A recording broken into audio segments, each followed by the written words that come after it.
Hey, welcome back to the Life Recreated Show. Listen, if this is your first time checking in with us on the live show today, on this channel, we're all about learning, healing, and growing after spiritual abuse. And each week we dive into difficult conversations so that we can learn how to really just walk in the freedom of Jesus Christ. So definitely excited to have you here with us this evening on our live show. And I'm super excited. I know I always say that, but I'm really excited about this episode in particular.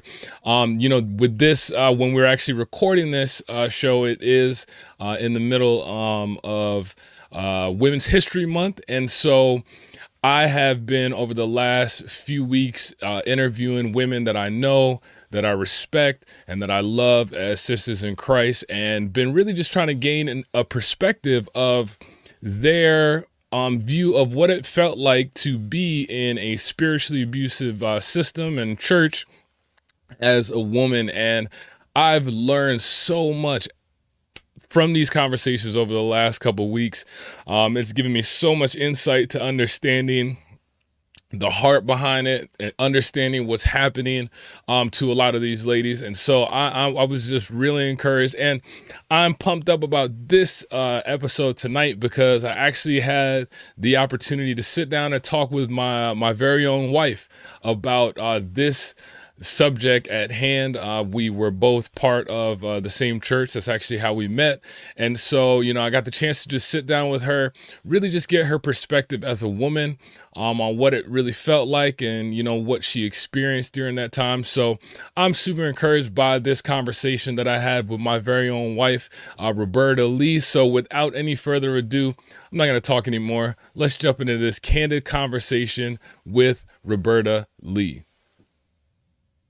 Welcome back to the Life Recreated Show. I'm super excited about this episode. As you probably may have seen in some of the recent episodes and recent videos, while we were recording this, or actually when we're recording this, it's Women's History Month. And so this is a segment where I've been doing some candid conversations with women that I love, I respect, and that I know personally, and just talking about what their experience has been, what their perspective has been in the church. And so the reason I'm super excited about this episode is because I've gotten on the show interviewing with me none other than the gorgeous, the wonderful, the beautiful, the creative, the spectacular, my wife, Roberta Lea, is here with me on this show this evening. So want to welcome Roberta. Thank you, babe. I'm going to call her babe. I don't know if I can call her babe in the show, but It's I your think I'm show. going to do it anyway. It's your All show. right. So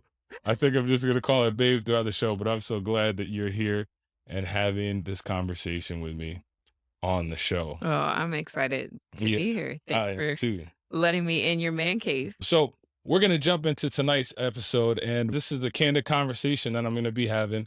On a serious note, actually, it's a candid conversation that I wanted to have with my wife about what her experience was in the church. This is actually how we met. We'll probably talk about that a little bit in the show. She had been in the church for quite a while before I had shown up and before we started talking and getting involved. And I thought it would be great just to really get a perspective of her point of view, because she was able to go through a lot of the different seasons and the different steps of just adulthood and everything like that. And so I think it's going to be really interesting to dive into her experience tonight on the Candid Conversation. And as always, if you're here for the first time checking it out, do me a favor, hit that subscribe button, hit that like button. It'll help us out a lot. So let's jump into these questions if you're ready, Roberta. I always like to start off, especially when I have these conversations, is I like to get your perspective of, or not your perspective, but the story of how you even ended up in the church. What did that look like? What kind of led you to the church? What happened that brought you to the church? Talk to us a little bit about what your initial experiences going into the church was like. So I was a teenager.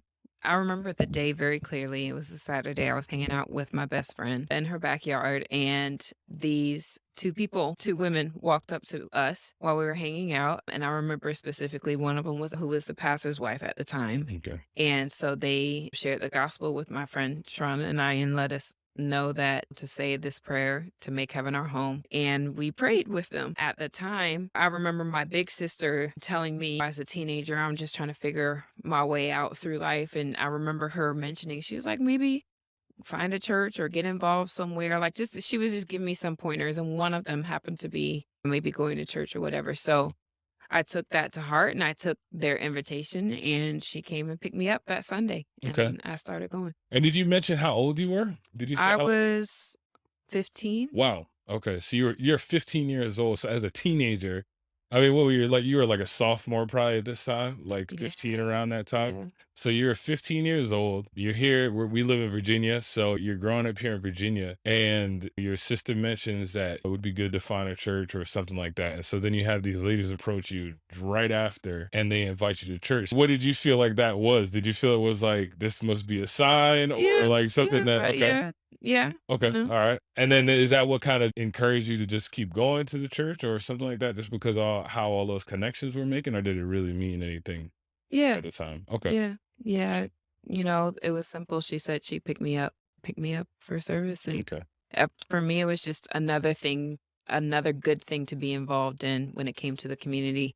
When I was in high school, through middle school, high school, I was always taught and told how to just be involved, right? You join SAD club or your class. I was the class reporter for class of 2004. Glad. I was always involved in just doing things. And so I just felt like church was another opportunity to be involved in a very positive way with my community. Okay. Okay. So that's good. I can see that, especially kind of, like you said, being brought up to get involved and for it to be encouraged for you to get in the mix and to be able to put like your talents and your gifts to it. I can see how that can, really help. And then even being in the church, I'm sure when you first started going to the church, was there a lot of people there, or what was this? No, it was very small. Okay. How many people would you say it was? Probably like 20. About 20 people. Okay. So this is like baby. It was small. Okay. Okay. So then with 20 people there, what were your thoughts when you first went into the church? What'd you think? How'd you feel when you went in? I didn't think anything of it. So you didn't have any thoughts on like, It being weird about being small. yeah, being small or like, Not for me. It was more personal because I've been to churches before. With my mom would take us to church. When we're visiting family or your auntie. Your grand auntie would. I'll go to church with her when I was staying with, hanging out with them for the summer or something like that. I've seen churches where they're just very big and you go to service and then you leave and that was it. So it being small and knowing someone who was willing to pick me up and get me there and, it was just very friendly okay. from the Okay. beginning. Gotcha. So, That's cool. And I guess that's cool because I wonder that sometimes you're like, okay, you go into a smaller atmosphere, a smaller environment, and you're like, whoa, what's going on? It's only a handful of people. Mhm. Like you said, I'm used to it growing up the same way.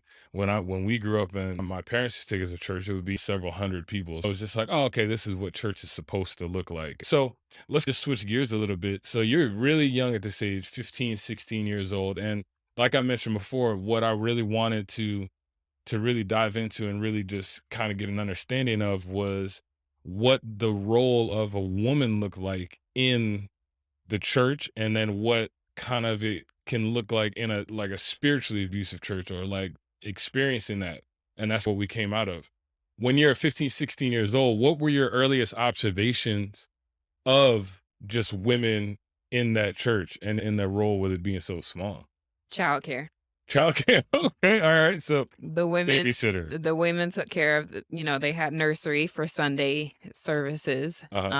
Sunday morning and Sunday night and Wednesday is when they had their services. So women did the childcare. They did Sunday school for the kids and then they would do the nursery. Also on the platform they would either sing or play the keyboard, which typically in the very beginning, that was typically the instruments. The roles that I saw women doing was singing background and childcare. So I remember, it was typically singing or playing the keyboard.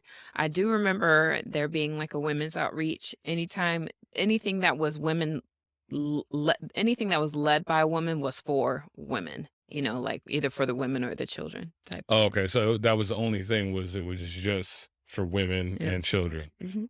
And then so with your background though, you were so used to being like involved with everything and just try to jump into the mix. Like you said, you were the involved in school and all these different communities and different clubs and stuff. So when you got there and the only two options you were given was like, okay, either nursery or maybe doing something musical. How did you fit into that? It didn't kind of throw you off, or it didn't like nothing went off in your mind when you didn't see No, not at the time. doing anything? No, not at the time because I was very involved in like with my community with school So and you're already busy. yeah, school. There was a community center that I used to volunteer and that was kind of my first job experience working in an office space. So I like my world was so large that it didn't dawn on me that there were restrictions there because I Everything was else. yeah, Yeah. Okay. yeah. Yeah. And then that probably helped to, like you said, you weren't really paying attention to it because you're just busy doing a whole bunch of other things. So I could see how it wouldn't even really be anything that really stuck out. And then knowing your personality, you probably just wanted to help and just be like, okay, what can I do anyway? And it didn't matter Yeah. if it was Yeah. musical or working with the kids. It really didn't matter. Okay. Mhm. Now, did you notice any type of difference, or you probably, well, I guess you wouldn't really have noticed it earlier on, but did you notice any kind of difference in the treatment of like women and men, like in the church early? Well, I mean, it was clear. It was clear that they preached the Bible. They were a Bible believing church, and so there was a portion of scripture where they believed intended to mean that women shouldn't preach. You Mhm. know, women should not. Did you ever feel like you were called to preach? Mm-mm. No. Okay. All right. Why? I was just curious. Mhm. I can see. I mean, you're kind of fiery. I mean, I've been married to you, so I know when you believe in something and you can Now, be very I'm passionate called to about it. teach. Yeah, absolutely, 100%. But teaching and preaching Can be two different things. can be two different things and one and the same thing. All the gifts are on the same playing field. Hmm. But in that culture, the gift of preaching was up here, and all the rest of the gifts were to support the Preaching, preacher right? instead Or of the yeah, preacher, or just preaching in general. both are all on the same preachers, teachers, musicians, and caretakers. Like they're all gifts that are just as important in the kingdom, and they like to pretend like they believe that, but a lot of times it was like if you're called to preach, you know, Okay, yeah, yeah. And I can attest to that. yeah, That atmosphere gets really quick to get drawn into. yeah, It's an atmosphere of, ego, oh yeah, yeah, yeah. Yeah, it's definitely. I think it's definitely an ego thing where and then when you get caught up in it as a man, you're just like, oh man, I'm gonna do whatever. It doesn't matter. Like you don't, and it makes sense because a lot of times us as men, we want like a purpose. We want to know that we contributed something at the end of life. When we're done in the world, we want to say, hey, I made this difference or I helped. So it does make a difference. But I think going back to your story though, with you being that young and like you said, just being involved in other outlets and being involved in other dynamics in the community, you probably just kind of brush it off because you had so many other ways that you could really fulfill any kind of outlet that you had to help or achieve and do different things like that. So now with that being said, so you're there at 15, so obviously you go through, and how long were we were in the church for, what was the total time? 16, and we left 15, 5 years ago. probably, yeah, 15 years. About 15 years. Okay. So 15 years. So that means you went through high school. Mhm. You went to college. Did any of your observations in how women and men are treated, did any of that observation become clearer as you got older, like out of high school, then into college, like becoming an adult and then noticing it? Because I can see where if you're younger as a teenager, you wouldn't know how to pick up on those cues or even know that there's those differences happening. For you, as you got older and you got into college and then into adulthood, did you start noticing any of those differences? Did things start to stand out to you on the role differences? No, because like I said, high school, college, I was doing my own thing. I had outlets to be able to express myself. So Mhm. there weren't. And then at the same time, too, in those periods, I was single. There's a different dynamic when it comes to being single. There were a couple of instances there were a lot of passive aggressive. There were a lot of instances that I could probably say were misogynistic in their nature. Hmm. You know what I mean? That stood out to me, and things I remember a couple instances specifically that upset me. But again, having other things to do, I don't know if it. Bothered you as Yeah, much, right?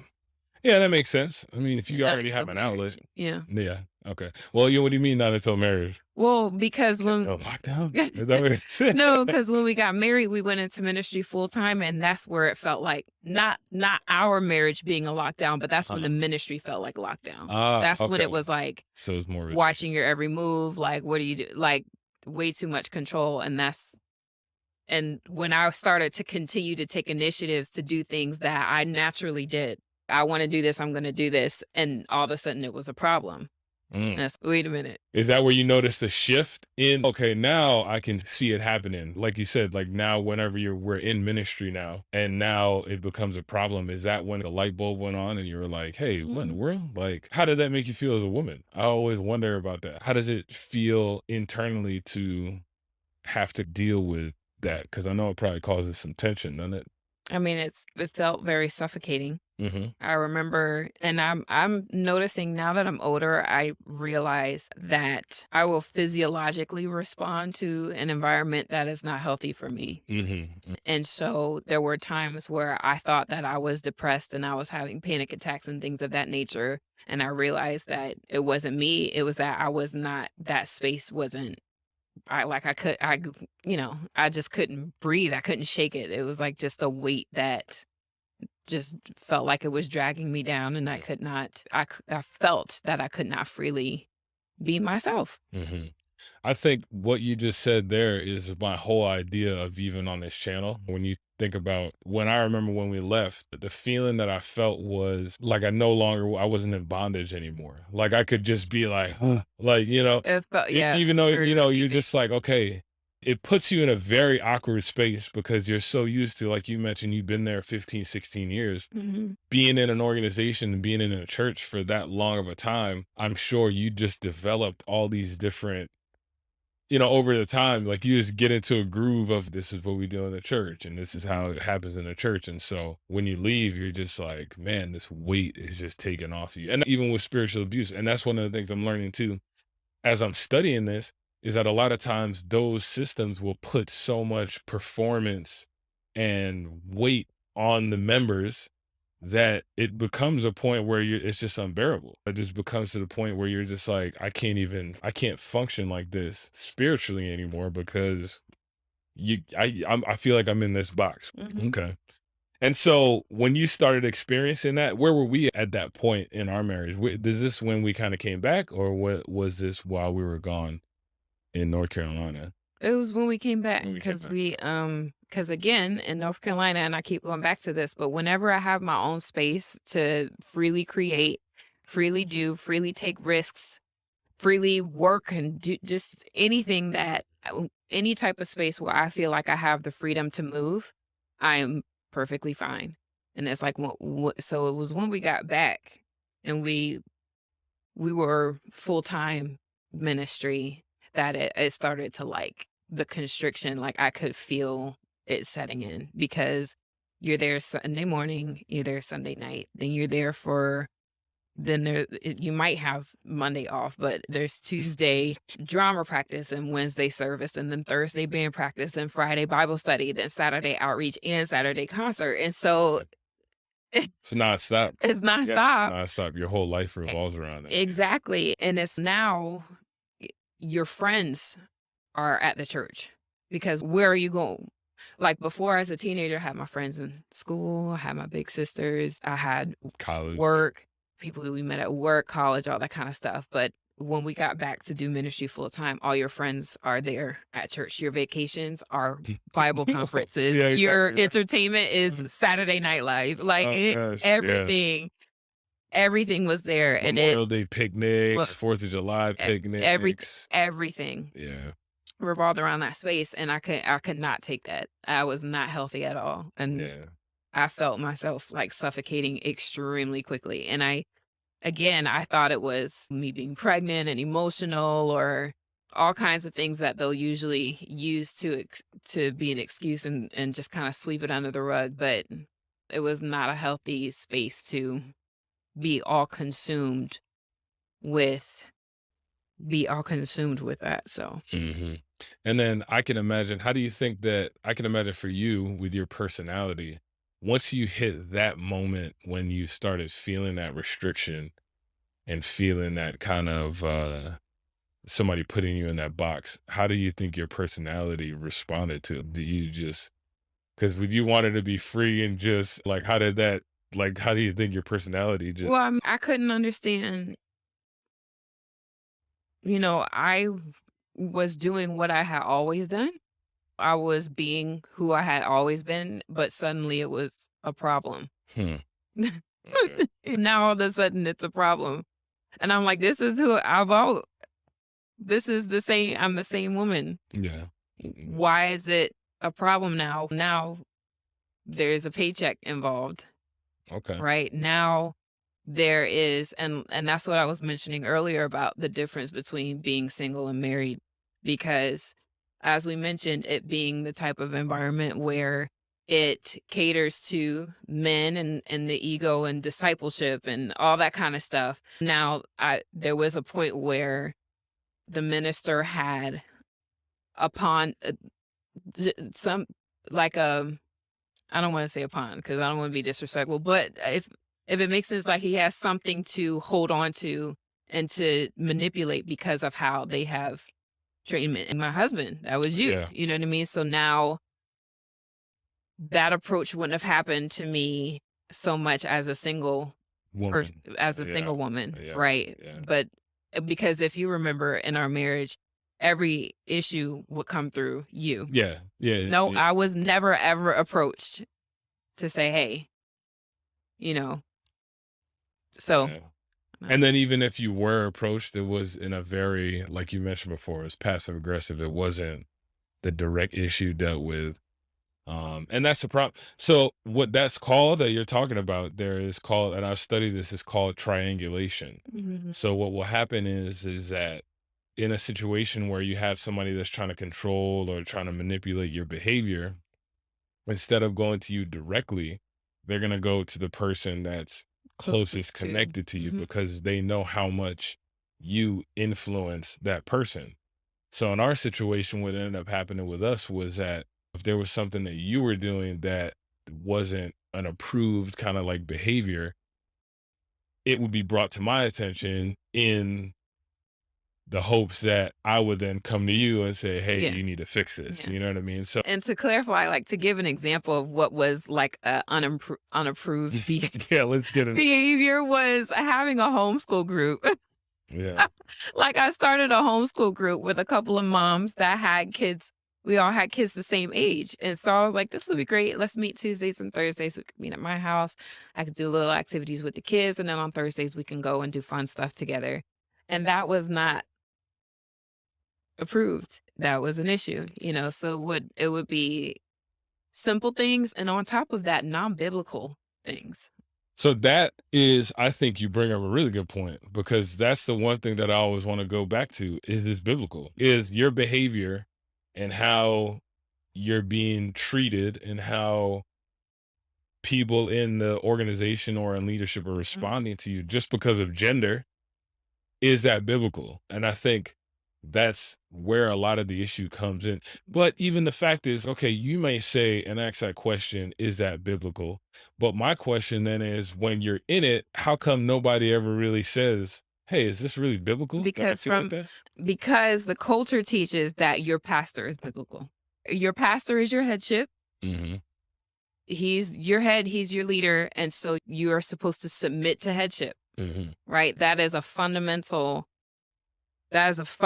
teaching that they give you. And so it's like, well, your pastor can be wrong and pastors make mistakes. Yeah, because they're And, human. because they're human. And when it comes to non-biblical matters, when it comes to things that aren't that gonna say you're not trying to murder your neighbor or something like that, then why can't it be debatable? Yeah. It's almost as if to, um, yeah, I'm gonna stop there.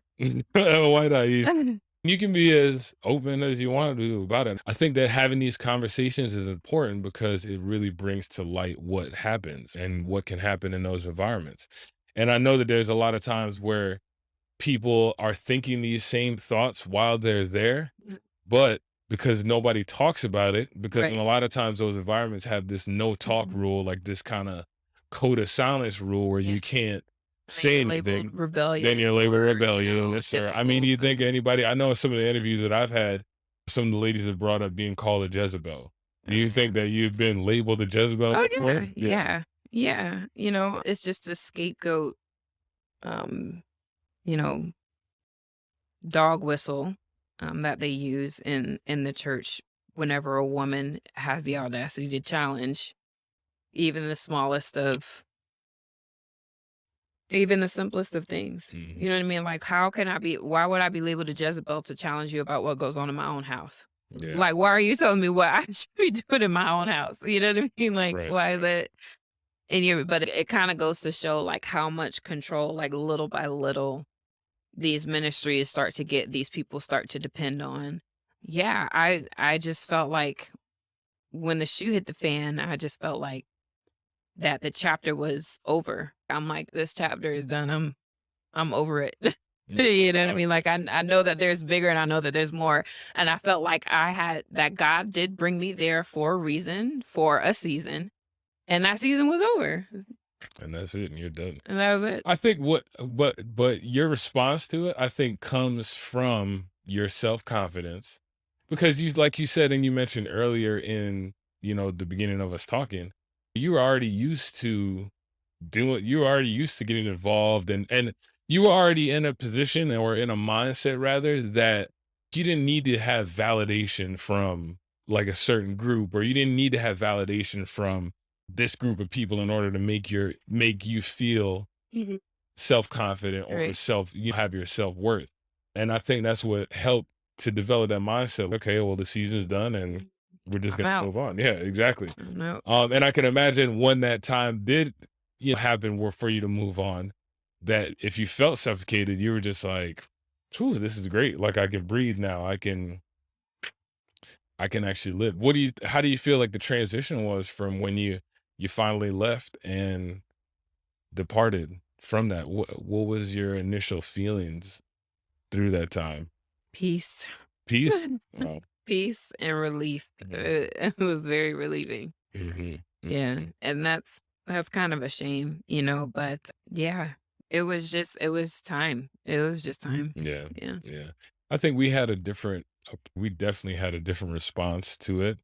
I took more of the response like, "What in the world happened here?" And then because how my mind operates, I wanted to figure out like what happened. Like I wanted to know like how did I not see this come in? Or I even though I may have seen it coming before, but why did I not pay attention? Like what was in it in me that caused me to just continue to move along with it?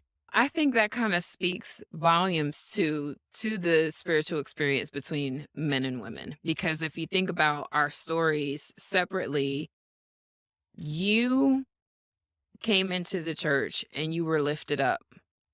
Yeah. You were elevated, you were validated, you were given position, you were given, right? And so there's this, you were given value for being you. Mhm. But when I came to the church and I was being me, I was devalued. I was diminished. I was told, sit down and be quiet and let someone else do, or wait until I give you permission to act or to do or to say or to be. My value that I naturally had coming into that place was put down. Mhm. And so I was ready to get out of there. Right. Right. And I feel like that's the reason why our experience was completely different. Yeah. It was because it was so catered to the male ego. That's something I would imagine is hard for you to let go, Yeah. It's because like a it crushing. You're like, the because, whole identity is, yeah. right, and so because it's, you know, Jezebel and you're, that kind of thing, it's soul crushing to where you can't just simply be you, so I was like, "Get me up out of here. All right. I'm not here for this," so Yeah. Yeah. I can see that. I can see that definitely I could definitely. Do you feel like when you left that you had to learn how to build yourself back up in a sense? Like, because like I said, like you mentioned, you felt devalued because of who you are. And then when you left, did you feel like you had to try and rebuild that within your own self? Um, I don't know if it was, I don't know if it's really having to,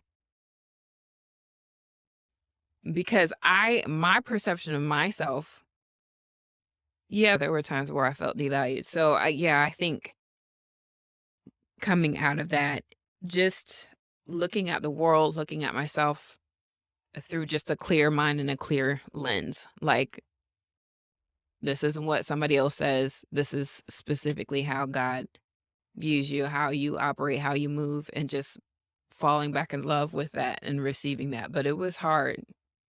It was hard too. Mm. Um, Man, I'm sorry you had to go through that. I can, like I said before, and we've been talking before, when I listen to some of the stories and you listen to some of the experiences and the perspective, for me now as a man hearing that story, I'm like, man, I wouldn't want anybody to like try and push me down or hold me down. Then having a daughter now, like I would, as a father and as knowing how protective I am of the kids, I would think to myself, like, if anybody ever did that, like, me and them are gonna have a problem. You're not gonna devalue my little girl. You're not gonna do this to my right. princess. But it's very subtle. Yeah. That's the thing. That's the thing about a lot of abusive environments, is that it's subtle. There's a love bombing in the very beginning, Hmm. and then they get you acclimated to the culture. And it's like we said, you don't want to be labeled the rebel, so you don't question things. And any institution or any place that forbids questioning is automatically abusive in my book. That is one lesson that I've learned from the jump. If you have a parent, when you have parents that are like, don't question me, right? No, that's abusive, because our kids ask a why.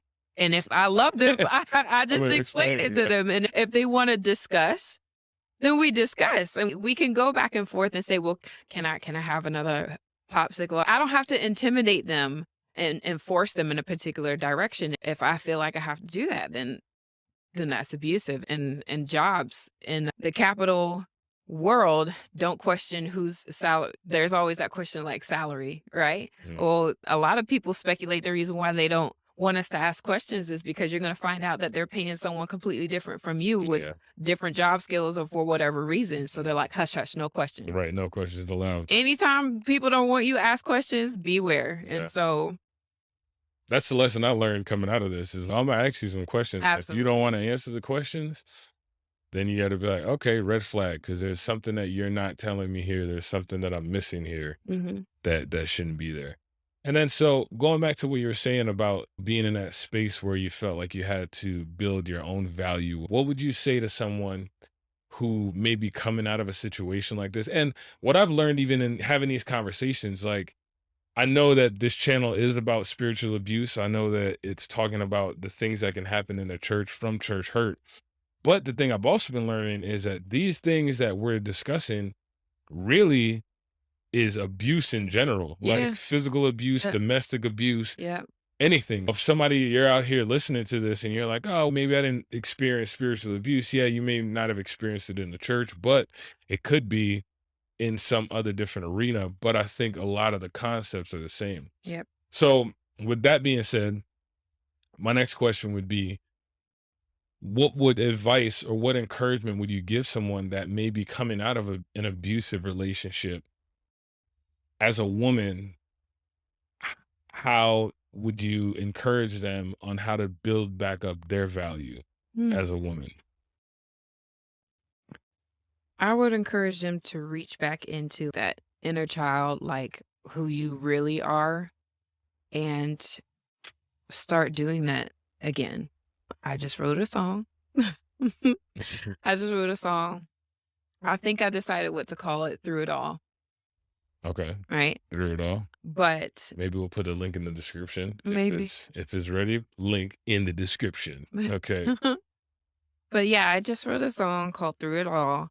And the story is about a woman who is cleaning house. And it's a huge metaphor, but it's a metaphor for digging inside yourself and looking at the dark, ugly places, but finally starting to realize who you really are. So in the beginning, the locks on the door are very hard to open, right? Her heart is very hard to open. She's very hard to trust other people. And so she finally gets inside of herself and she sees memories. These things break her down. She sees holes in the walls. She sees broken pictures and all these different things. And one of the lines says, the holes in the walls, the framed broken pictures, and that small broken child will always stay with her. And so there's your inner child, your true self is still there. Right. But a lot of times it's suppressed by the systems that we grow up in. And so there are things that we genuinely loved to do. And when you find yourself getting out of touch with that, you'll find that happening in those abusive relationships. So my suggestion is to dig deep and figure out what that was, what it was that made you feel alive and that you truly enjoy doing, and just dive in and do it. Find community, find conferences about sewing, if it was sewing, or drawing, or watch YouTube videos of cooking, if that was something that you love to do. Just finding that piece of you that no one can take away, no one can judge, that it is me and myself, my me and myself moment that you simply dive back into and you just enjoy it like a kid in a candy store. You know what I mean? And let that be like a foundational building block to building yourself back up as a person. Because for me, it was always songwriting. So I knew exactly what I was going to do. I'm like, I could just be locked in this room and just write songs all the time. Yeah. And get it all out, you know? Yeah. I think that's important. Yeah. I think that's some good advice. I think also too, what I hear you saying a little bit, and I don't know, maybe correct me if I'm wrong on it, getting back to that part of you that, like you said, looking inside of you, if you think about it, that's, for a lot of us, that's like our place of safety. Like it's a place where, when you get back to that moment where you're not worried about being judged, you're not worried about being looked at, you're not worried about an eye on you all the time, you're not worried about any of that. You're just saying, hey, this is who I am, and I'm safe in this place and in this space. Yeah. And I think that's where I think you're absolutely right. I think that's where a lot of our healing does really start, is us just getting back to that safety. I know for me, that's where I just know over the last years, just really worked through. We've had conversations, just learning and remembering things about my past and seeing now like how those things affect me, and then really just tapping into, okay, I need to figure out how to get back to that safe space. And I think too, also that safe space really is another place where you can really reconnect with God. Absolutely. And then learn how to reconnect with God in a real way, as opposed to doing. Yeah. Yeah. And because the last line of the song goes, she goes up to the attic because, initially she goes down to the basement, and that's your lower self, that's your lowest self. But at the end of the song, she goes up to the attic, and to her surprise, all her hopes and her dreams have survived all this time. Did you have a dream about that? Was some of that based on a dream you had? Not based on a particular dream, just based on like series of dreams. Because a lot of times when you have dreams and you have dreams of parts of a house, they meet, it's your subconscious, and all that kind of stuff. The attic is the highest part of the house. It's your higher self. It's connecting back to God and your true self. That's good. Yeah. I think that's good. I want to wind it down, land it on that, because I think it lands on a really good note of encouragement. Getting back to that, who you are, getting back to that place of safety is a really good point to start learning how to heal from it. So I think it's a good place to and I think it's, for going back to Women's History Month, as women, we are socially conditioned to conform for everyone else before ourselves. The hair, the nails, the makeup. Why do we do that? Yeah. A lot of time, initially, the onslaught of that was for physically attractive for someone. You know what I mean? And a lot of, people who have confidence just do it just because they love to do it.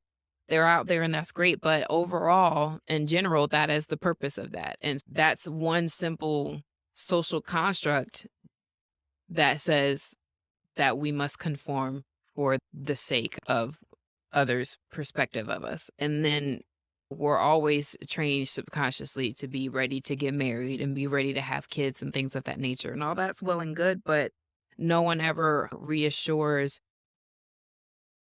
you of just being you and that just being enough. Mm-hmm. And put all those extra layers on and Yeah. wear all that stuff. I agree.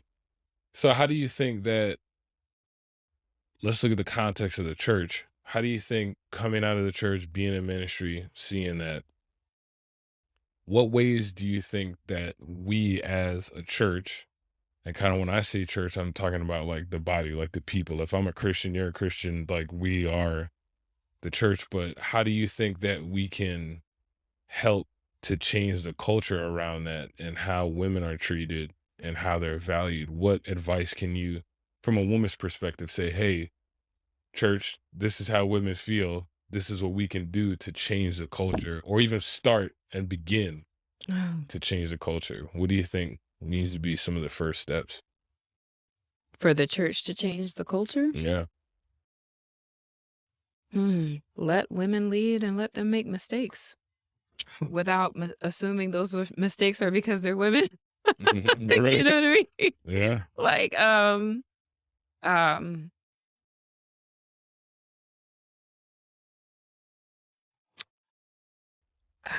I don't know.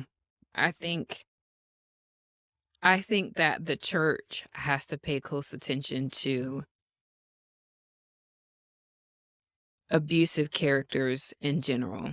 Mm. Like we talked about earlier, we're talking about spiritual abuse, but it's really abuse, and you could apply these things to anywhere across the board. And the problem is that if you have someone who is abusive, whether it be, let's say, for example, domestically, they should not find comfort. They should not be comfortable in your church.